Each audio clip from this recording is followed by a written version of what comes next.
Hey everybody, it's Anna and welcome back to my booktube channel. Today I am going to be doing the rapid fire book tag. I was tagged by Shoy from Starlit Reads, so thank you so much for that tag. And let's go ahead and get into the rapid fire. So it's a lot of this or that, either or.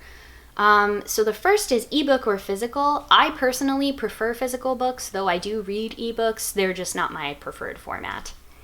Paperback or hardback? Kind of depends. I think I slightly prefer paperback, but sometimes hardback is better if the book is really long because I don't really like huge brick-like paperbacks that are poorly glued together and the spine cracks when you open them too much. So there we go. Online or in-store book shopping? I prefer in-store, however, I do place a fair number of pre-orders online from different websites or from like Bookshop or indie bookshop, places like that. But I prefer the physical browsing act because I also love the bookstore as a community space. Trilogies or series? I don't know. This one's kind of tough.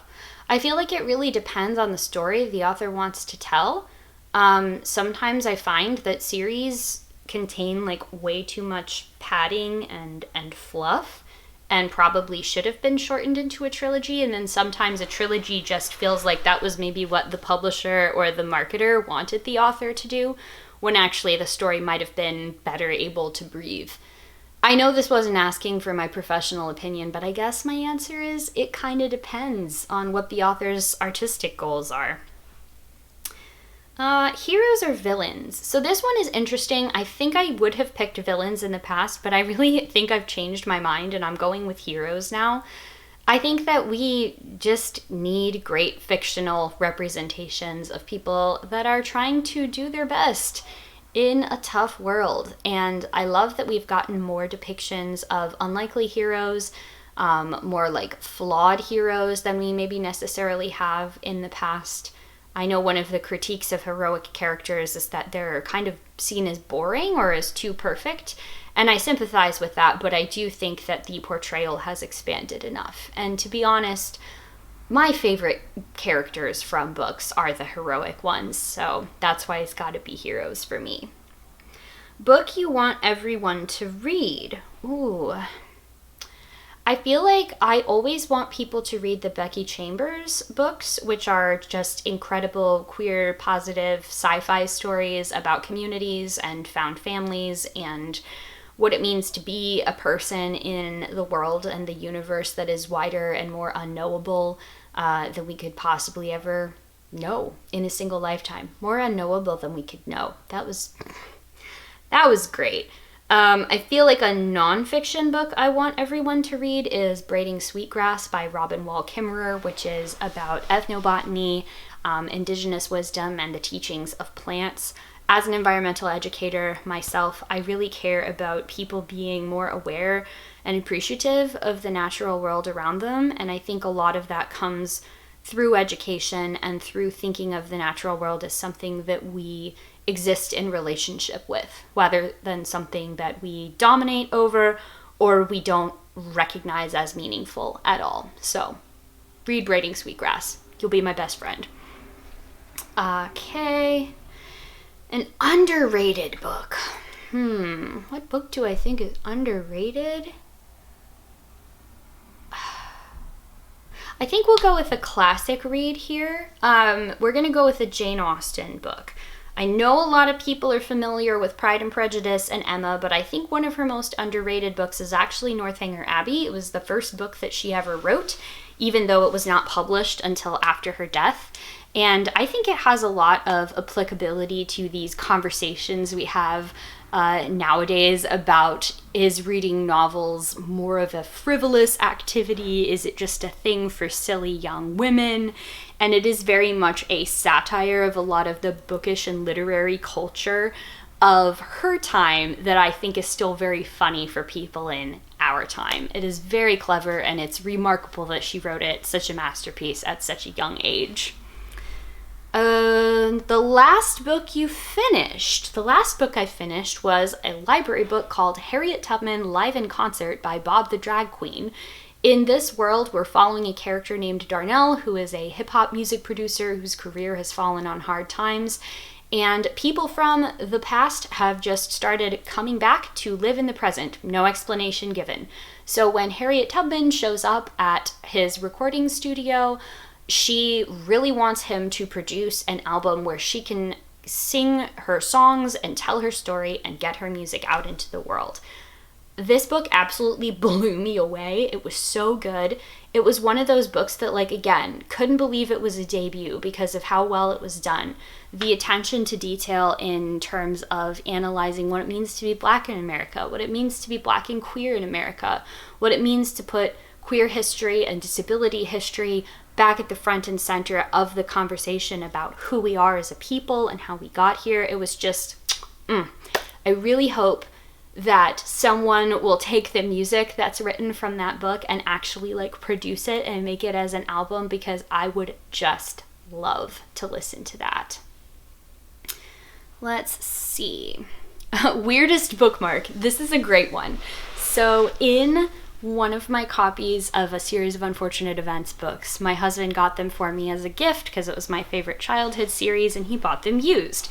And one day I opened up one of them and out fell this little bookmark that was very clearly like a kid's elementary school picture pasted onto a bookmark that was just a drawing of kids playing soccer.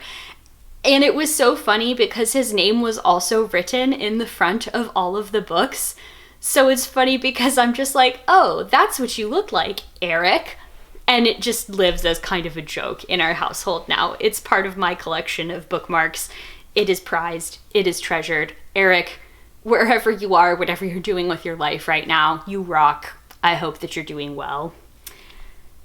Used books, yes or no? Yes, absolutely, 100% yes. The only thing that can really turn me off of a used book is if the person who had it before me was a very heavy smoker, because the sort of cigarette smoke type thing in books just makes me cough and sneeze and eyes water, and it's not good.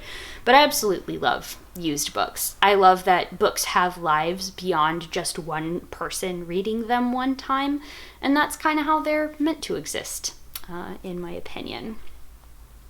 Top 3 genres. Like nature writing, science fiction and fantasy, and let's go mystery. Yeah, nature writing, sci-fi, fantasy, mystery. Borrow or buy? That's a real yes and from me. I need to actually get numbers on this, but I feel like I do a pretty good job balancing books that I have purchased, either new or used, with books that I have borrowed, mostly from the library, but occasionally from friends or family members or just other stuff like that. However I can get a hold of them to read them, I will. I'm not picky. Character or plot? Again, I think you do need a decent ratio of both of these to make a book really successful, but I am much more inclined to enjoy books that are like very character driven with plot taking a backseat than I am with plot driven and character takes a backseat. So I'm gonna go character. Long or short books? Oh, I don't know. I feel like I used to think long a lot, but the reality is I think most of the books that I read now are short.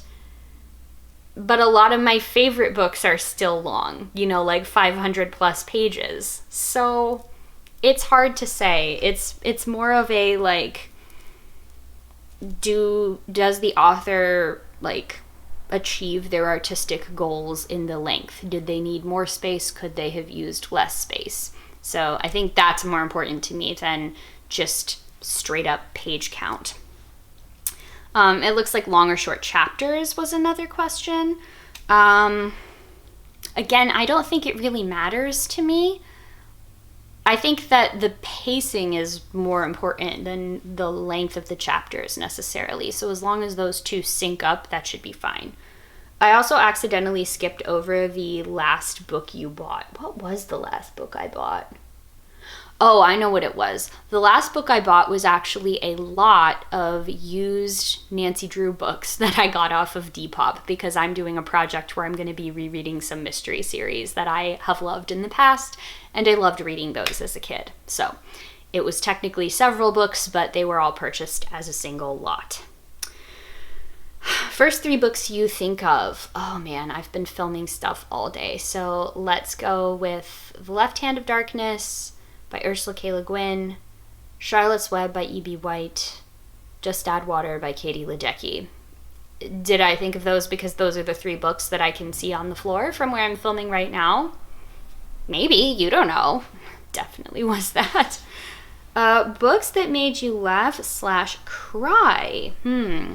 The go-to laugh book is 3 Men in a Boat by Jerome K. Jerome. It's comedy gold.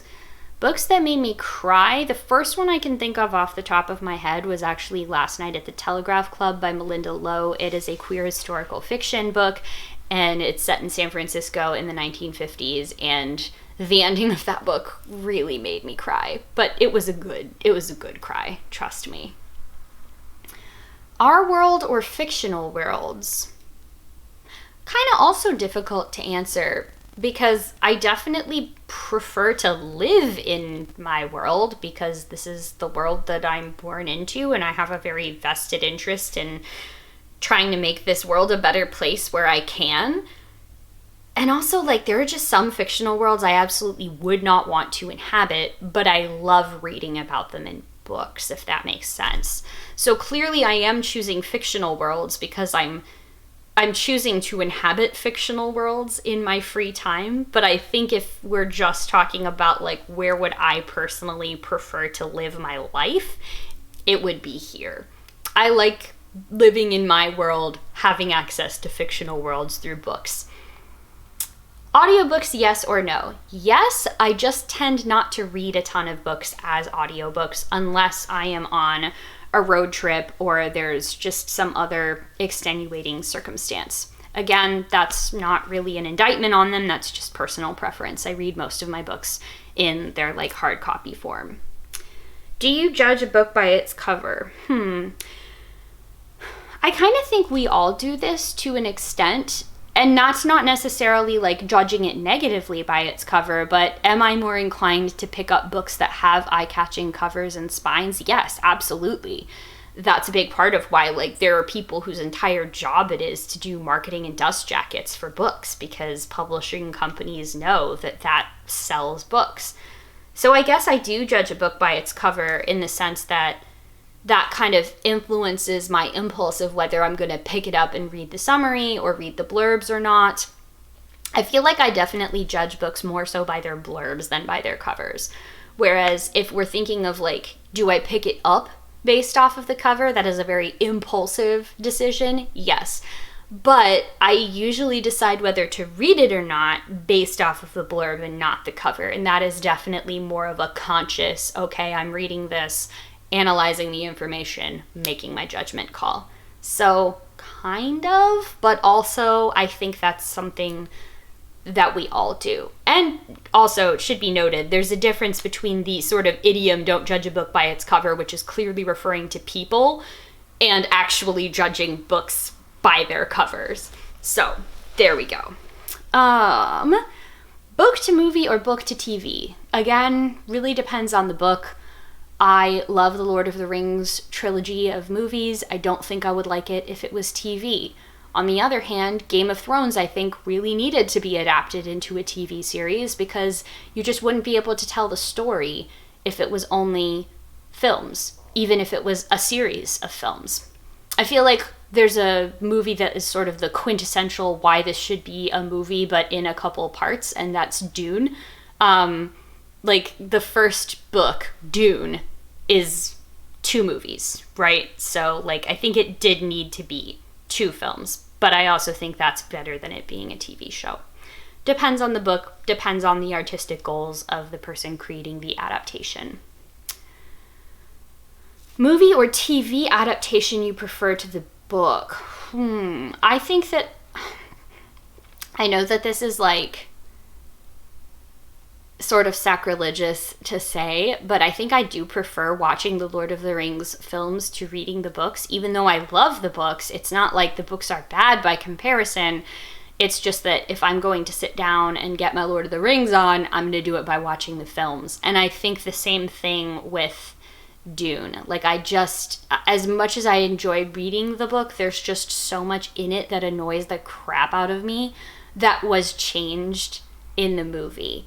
And then I think the movie did a good job of, like, and I'm talking about the Villeneuve movie, like the most recent two-parter. Although we do have to have a moment of appreciation for staying as Fade Rotha in his weird, like, 80s Speedo gladiator outfit. Like, that's a whole different story. But I'm talking specifically about the Villeneuve movie that I prefer to the book, even though I enjoy the book. Series or standalones? This is another one that's kind of the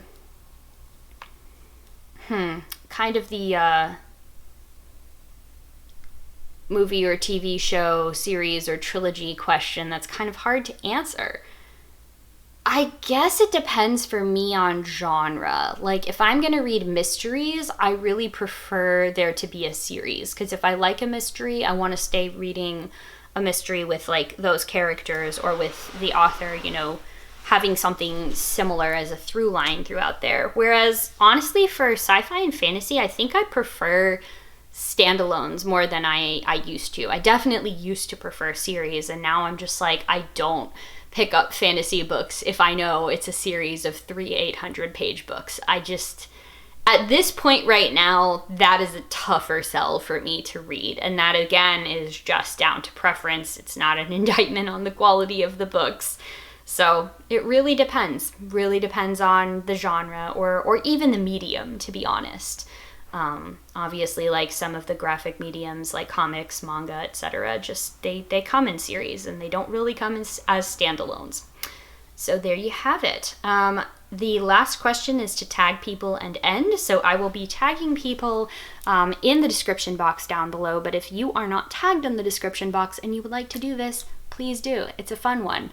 I like hearing about people's book opinions and having these types of discussions.